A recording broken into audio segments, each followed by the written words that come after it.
Hey, what's up, everybody? It's me, Danae, and I'm here with a message for you. Happy Wednesday. It's October 22nd, 2025. Almost said 24. And today I don't really have a channeled message. I obviously did shuffle the cards beforehand, but I wasn't really tapped into what the preview might be. I saw a few things, but I'm willing to just start fresh if you are. So we're just gonna do it the original way, the traditional way for this channel, which is cut these cards and then get into it. All right, I hope you don't mind. I hope you don't mind. All right, let's get right to it. I'm not even going to look at the bottom. I'm just going to shuffle. Let's get into it. Quick message. Ooh, King of Wands. Hey. What's up with the King of Wands today? Haven't seen him in a while, actually.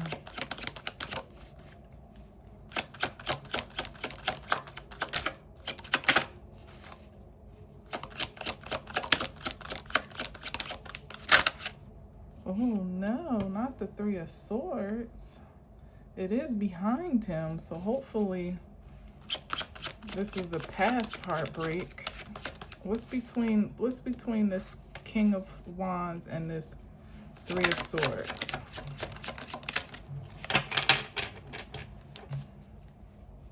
What's the connection here? Two cards. The Hermit and the Two of Swords. Yeah, maybe it's how someone, because I feel like the Hermit is like a guide away from a heartbreaking situation, maybe a traumatic ending, perhaps, with this Two of Swords down here.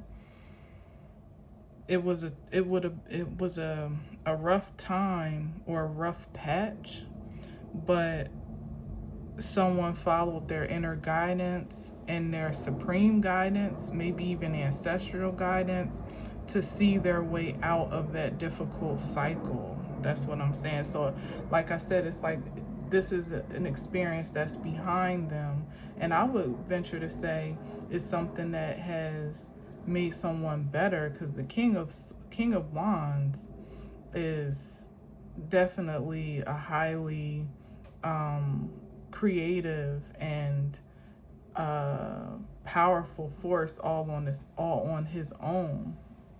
Extremely attractive in spirit and in truth.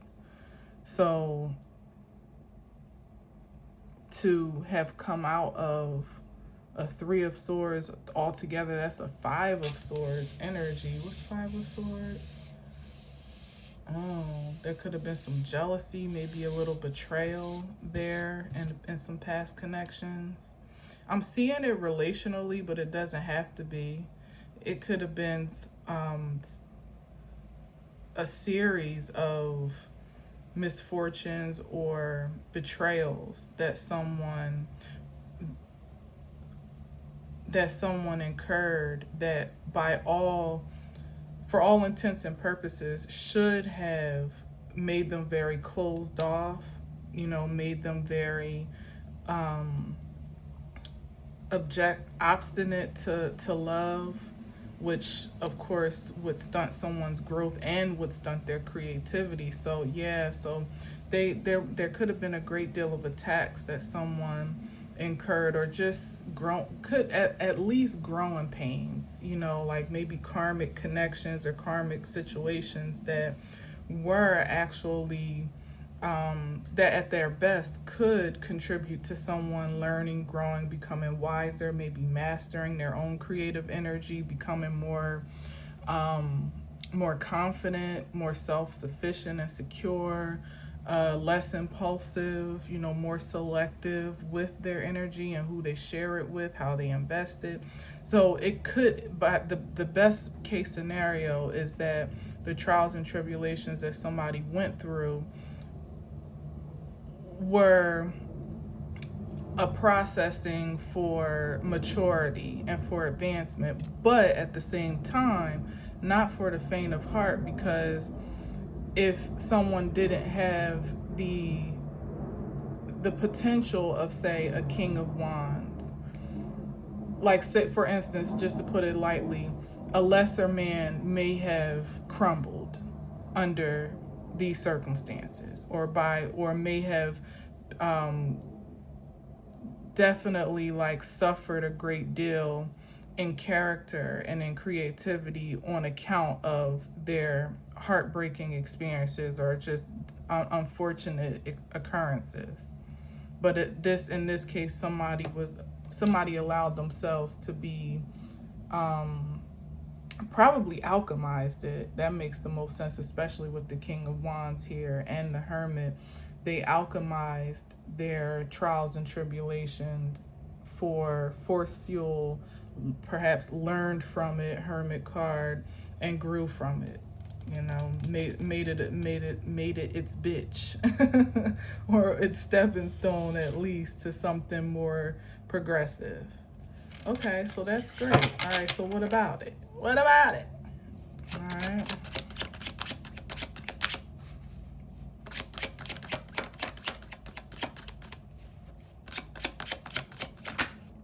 Ooh, yeah. But see, all of this is like on this side of the field, on this side of the table. But there's the betrayal that I said, like a series of betrayals and misfortunes. People probably being in his presence or in his life,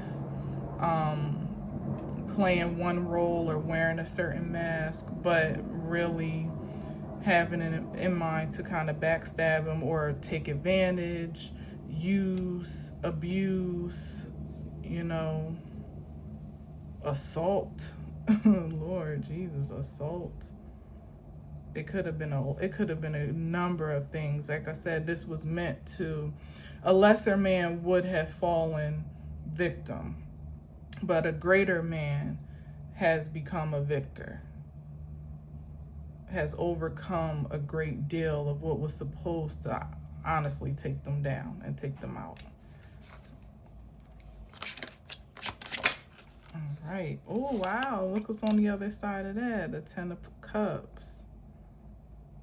What a stark contrast. The end of a really tough, and I would dare to say violent, why I'm getting that, like a violent cycle. I don't have my other phone in here right now. Violent? I feel like there's another word that I would want, but violent feels right, but I feel like there's something better to describe this. Oh no. But anyway, it's the end of one and a new beginning for something else. And it could even be, like I said, oh yeah, here it is though. A devastating, oh, I felt that in my body. A devastating cycle. Because here it is with this Ten of Cups. This could be family, or this could be friends, this could be close associates. But like I said, it's like for every cup of which someone may have grown familiar with or thought they could trust or depend on, or at least not have to feel guarded around or against, it turned out to be an enemy or an adversary or the ops, you know, in a phrase. So the devastation is not just by way of what was incurred or what was encountered, but by whom it was encountered from. It's like, damn, y tu, brute? You know, like, you too is, and like I said, that alone, just thinking that you have people in your corner, at least people that won't try to murk you around you, only to find out the opposite is true, that not only at any given time will they take an opportunity to take you out, but the whole time that's been kind of like a plot, you know, like some distorted plot or plan here, or even if it's not all connected or in some collusion, but that everything that you thought you knew about your life is just completely is an illusion, or just something completely different than what you thought it was, including people, maybe even places, especially people, I should say, maybe even places. Let me just get one here since we're doing it that way. Devastating, that's what it is. Heart-wrenching.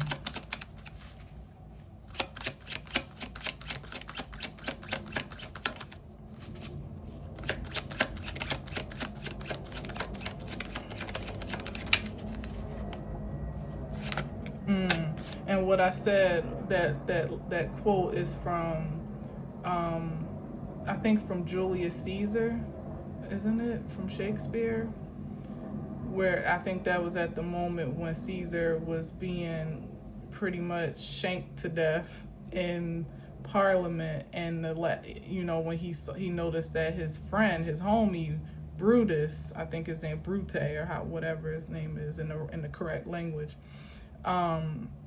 was also putting a knife in his back. And that's like, imagine that being the last thing that you see before you go down for the count. It's like, damn, even you all this time were just waiting to stab me in the back.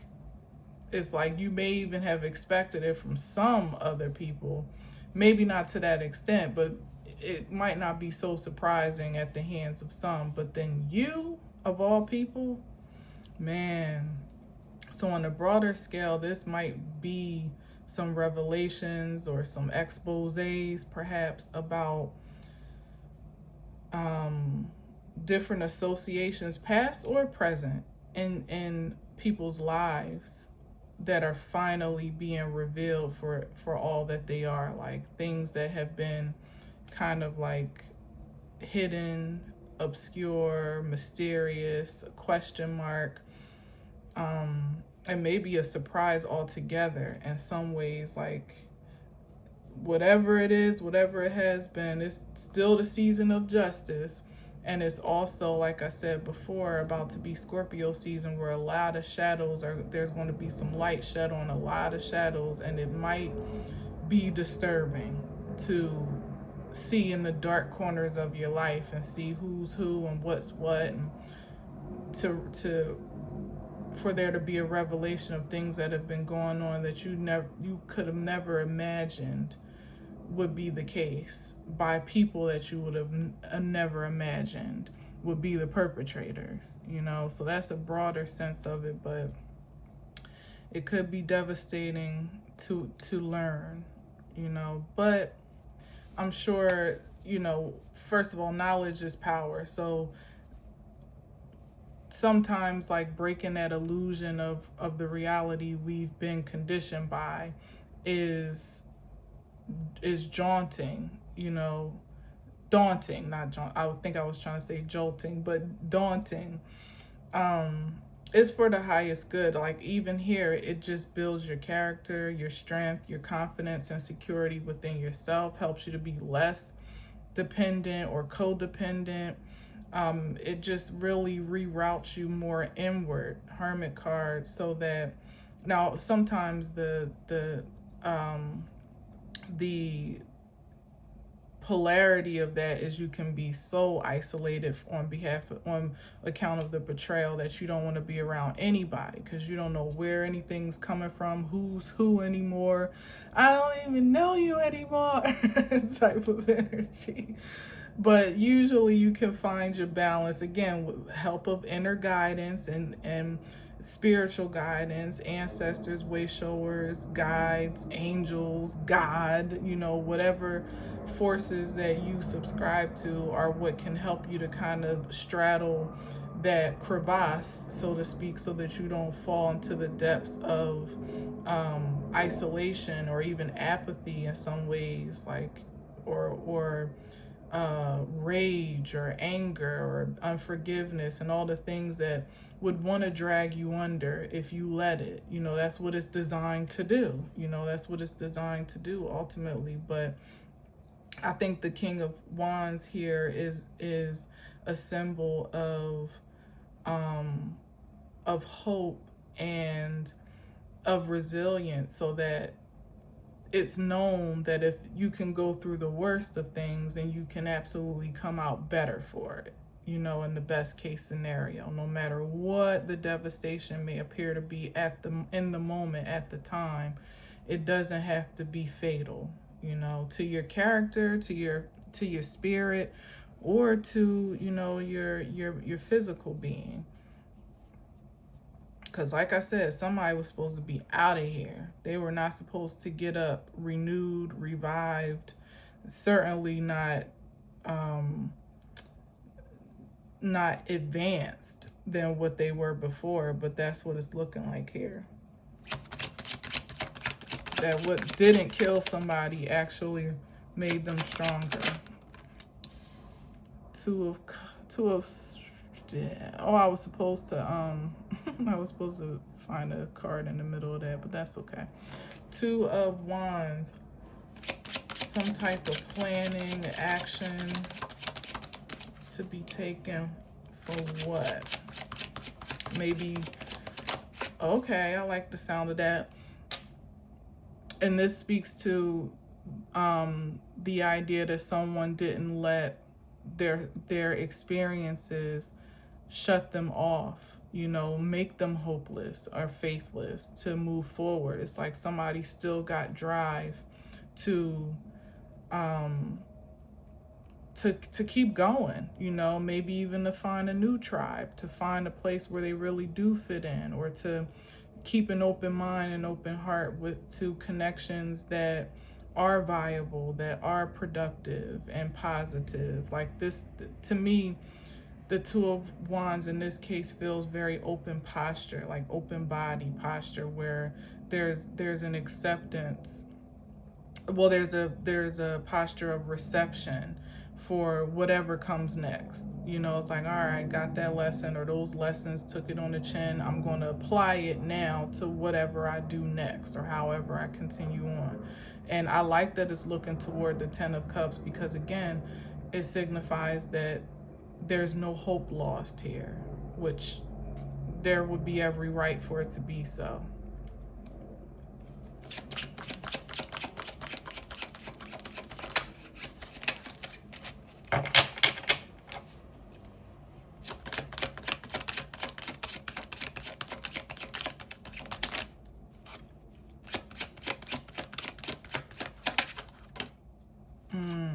Two of Pentacles.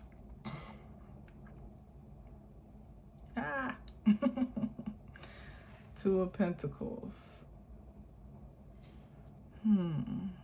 2 could be significant. 22. I've been seeing a lot of 22s and 222s lately, myself personally.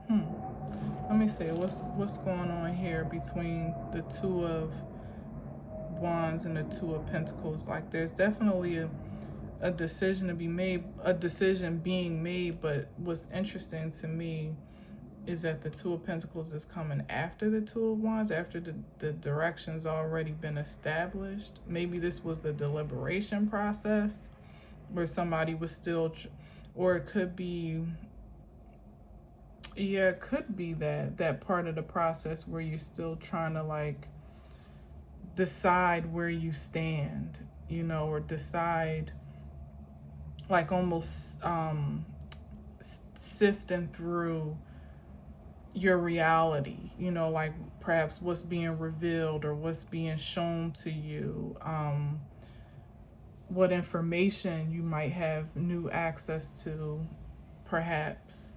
It's very tangible, whatever it is, very material.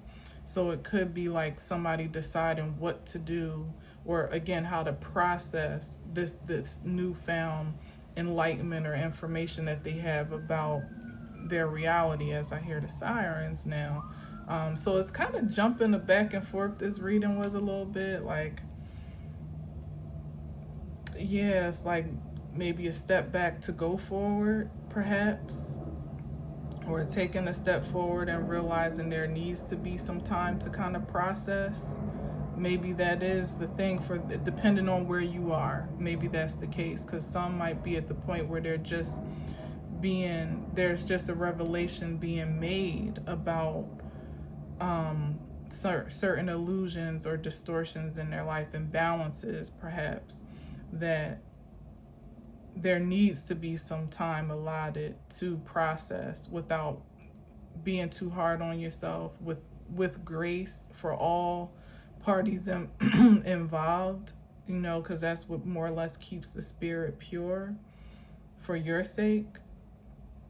And not to really pressure yourself one way or another to have all the answers, or to know how to move forward, or to know how to feel perhaps, but just kind of being with the experience that you're having in real time. It's something about that here. Definitely heavy on the grace and allowing yourself to be supported by energies that have your best interest at heart, for sure, tried and true. And for many, that comes down to it being an internal security at this time, at the time of this experience. Because a lot of times you really don't know who to talk to or who to turn to outside of you. Sometimes people that may have nothing, are completely disconnected from your experience, may not really be able to understand it. It can be a very personal thing when you feel like your entire reality is being uprooted, right from under your feet. There aren't a lot of people you can talk to about that would truly understand if they haven't been through it. And it almost sounds like nuts if you haven't experienced it yourself. Like, huh? Who did what and what, where and and why? Even all the questions you might be asking yourself. But I just feel like it's important for me to say, like, don't pressure yourself to forge ahead, or to return back into, because that could be this too. Like, don't feel pressure to do something impulsive that could ultimately be self-destructive, and or don't feel pressure to fall back into routine or into complacency or comfort where things have proven themselves to be otherwise, because that could be a thing too. I can attest to that, where it's like, but we family, but we friends, but nobody wants to feel lonely on a limb or outcasted, even if you were the one that almost outcasted yourself, from your routine or whatever. But sometimes the healthy stance is knowing that seclusion sometimes is the best thing for your grounding, for you to get your feet planted firmly, to then make a productive move forward as you feel guided to do so. And organically, not with, guilt from the past, not with pressure for the future, but just really grounded in, okay, this is what needs to happen for me in this moment. This is how I get to move forward for my greatest good. And that might not be clear right away. So I feel like we got the end result as like a sign of hope and comfort, maybe even for those that either haven't experienced this, which I feel a lot of people haven't. I feel like it's something that is kind of happening in waves more now than it was before, where it seemed like only like a few sprinkles were having this fascinating experience of, I don't even know what to call, I don't even know the name of it really, to be honest, but like I said, where your entire world is turned upside down, but more so from the inside out. It's like nothing around you has really changed, but something within you has changed to see everything and everyone and every place different than it was before. And it is a shock to the senses. And I feel like the few were having that experience to more or less bear witness to the process and how you can overcome it, and like I said, even be better for it. And like as a beacon of hope that it's okay. You know what I mean? Like you're all right. You're okay. And that more so that you will be okay, even if you don't feel okay in the moment. All right, a couple more and then I'm gonna close it out. Oh man, 3. Oh wow, hold on. And this is where we are on this end. Oops.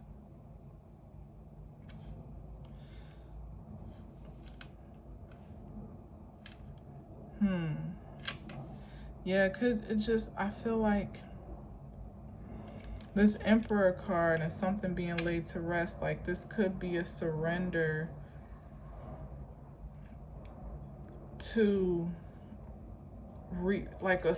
again, that step back to step forward, like a surrender to reclaim your innocence, your power, to realign with it, to then assert it, because this is yet even more advanced than the King of Wands. This is the totality of all of the elements in one, embodied in one.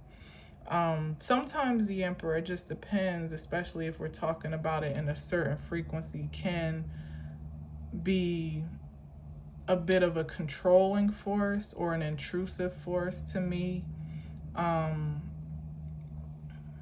where it could be a matter of reclaiming your power from such from like a tyrannical type of energy that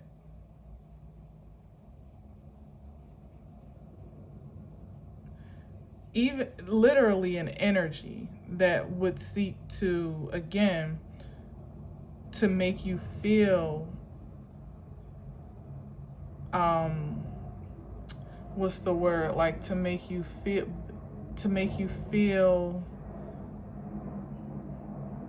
submissive or even subservient in this case. And that's all the energies that I was speaking about, where it was something that was designed to kind of bring you to your knees, like show you who's boss, show you who's in charge, or project to you how insignificant you are in the grand scheme of life, even to make you feel unloved, especially when it comes down to like people being close to you that you thought you could trust, or you could trust yourself with, being something different or having a different agenda. That type of energy kind of seeks to be like a dominating force over your own personal security and confidence. And certainly, again, that spilling over into like almost captivating your creativity. Because if you're living from a place of despair, and disappointment and dismay, that's what you're creating from. You can't, like, everything is going to have that undercurrent. So it's something here, like it feels like double-sided. Like there's definitely here's the reunion aspect with the Three of Cups, but I feel like it's really like the surrender to then a surrender or a submission to ultimately be exalted, you know. So that's why I was saying, like, it's okay to have that processing time where it feels like, you know, everything is just so shaky and so I don't even know, like it feels crazy when you're learning something new for the first time that rocks your reality. But it's okay to give yourself grace to process through that, because ultimately this relenting and like submission in the Four of Swords is what's ultimately going to advance you and enhance your character that much more than it already was, to now take full I guess to fully be integrated with your own personal power, as opposed to how in many ways it could have been deferred outside of you by default, by conditioning, by circumstance, certainly by a lot of these dark undercurrents that were happening under your nose, where you didn't even know your power was being deferred to some other force or forces or associate. Like you couldn't know for sure, because a lot of things weren't so obvious as they are starting to become now, you know, or starting to be more revealed now. So after you allow yourself to process the initial shock and awe of maybe perhaps an awakening of sorts is what I'm talking about here, or just like a realization of a very shocking realization, stunning realization, then is when you are on the right path to ultimately reclaim your power in a very sovereign sense. Because once you know the worst of it, at that point, no matter what you encounter after that could ever really knock you off your square again. You'll always know how to adjust, rebalance,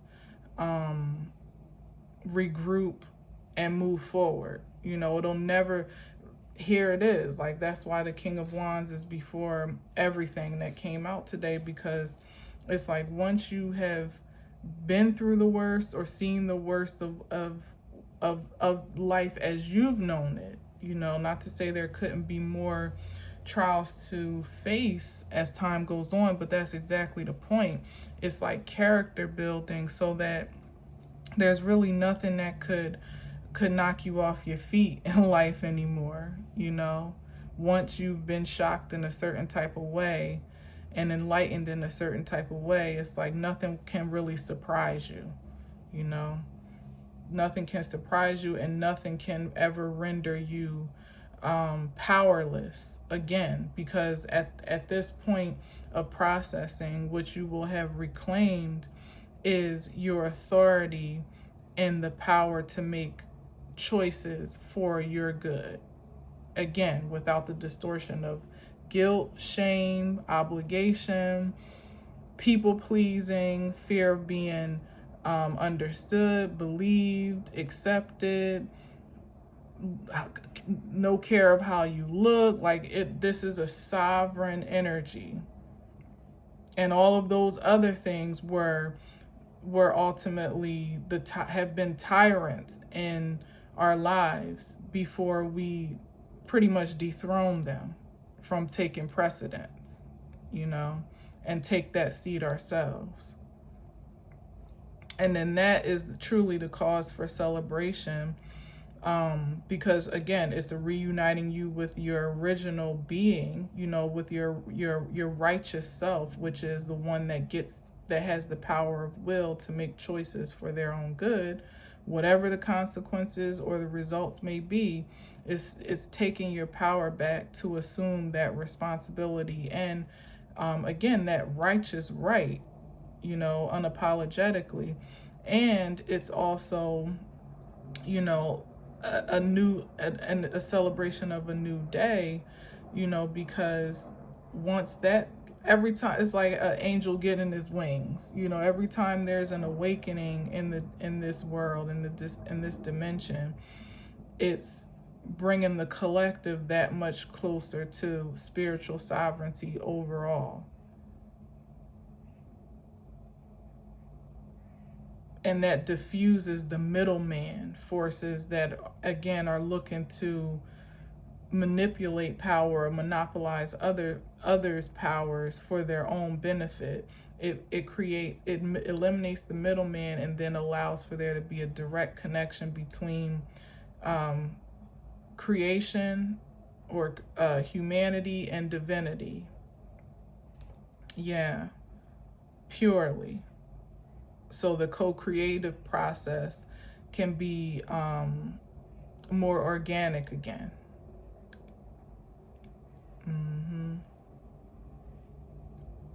So that's what I'm getting. That was kind of a lot, but I mean, it felt like a mouthful, but hopefully it makes sense.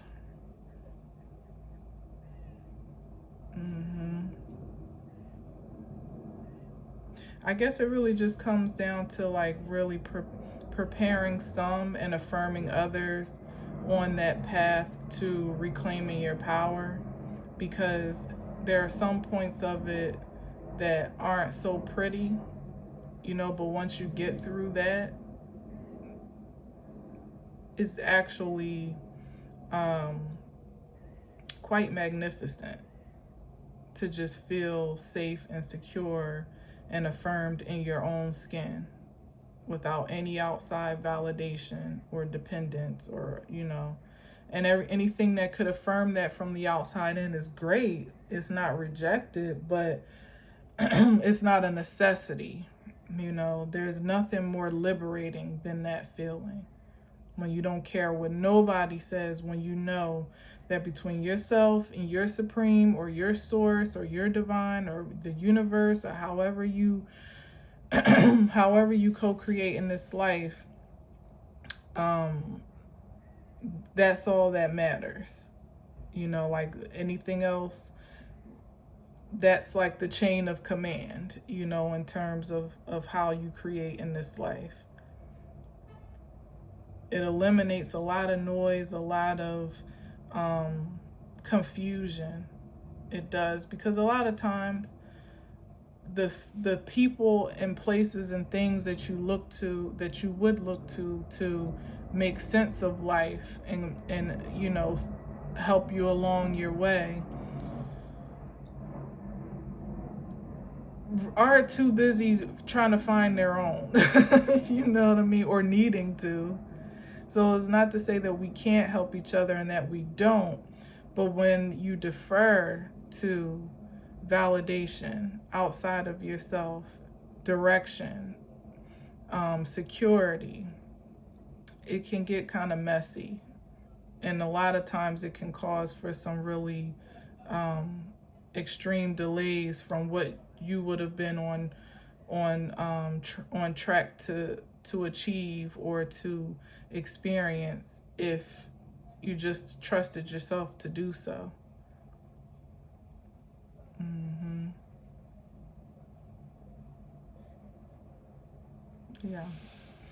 Yeah, so again, it's for those that haven't experienced this processing yet. It's for those that have, to affirm you that no, you aren't crazy, and whatever it is you felt you needed to do, there should certainly be some evidence that you made the decisions that were right for you. You know, some self-validating evidence of that in your life. And for those that have no idea what I'm talking about or don't want to know, I don't know. Good luck and Godspeed to you, because this is kind of like this.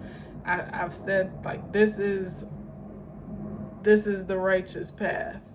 You know, that path to spiritual sovereignty or independence. You know, of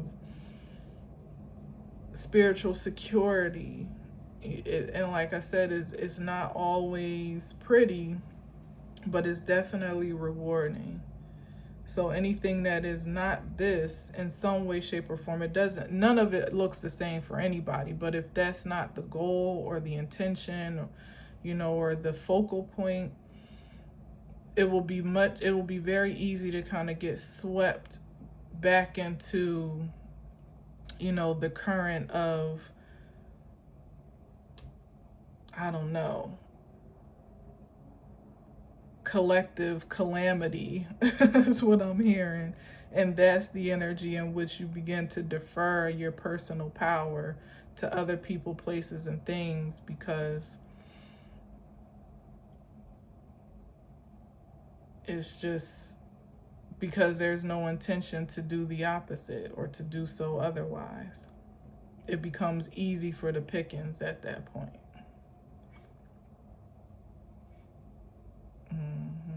Something like that. Yeah, here we go. 6 of Swords crossing over to what? The 10 of Pentacles. My goodness. Okay, well, we're done here. That's that on that. Keep on doing what you're doing if you're already doing it.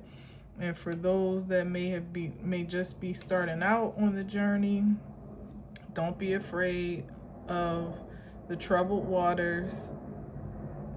There'll be peace as you continue on, and as you have the intention to create it, to insist upon it for yourself, it'll happen for you. But this is a rites of passage. The only alternative is to ultimately be left behind. All right, so thank you for listening. Thank you for watching. Until next time, as always, I'll leave you with peace.